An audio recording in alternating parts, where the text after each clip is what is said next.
দর্শক মন্ডলী এই মুহূর্তে যে কথা বলছেন আর আলমগীর হোসেন আঙ্গুর বারবার মেম্বার এই 7 নম্বর ওয়ার্ড তিনি কথা বলছেন আগরডাড়ি।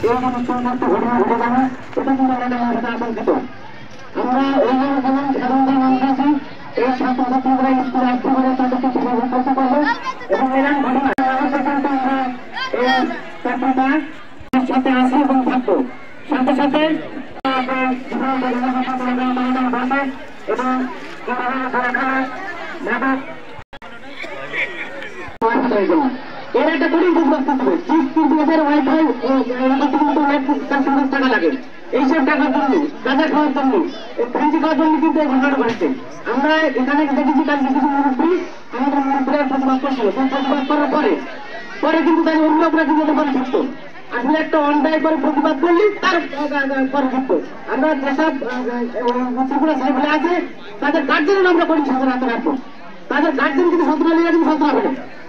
আমি জানি যে আমার সন্তান সন্তান কোথায় থাকে, আমি জানি যে আমার সন্তান কোথায় থাকে।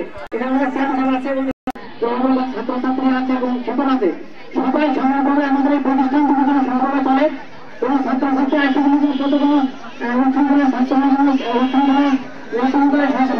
কোনো ব্যবস্থা ঘটায় এবং সবাই আমাদের থাকবো এবং এই মানববন্ধনের স্বাস্থ্যভাবে যদি নাই করি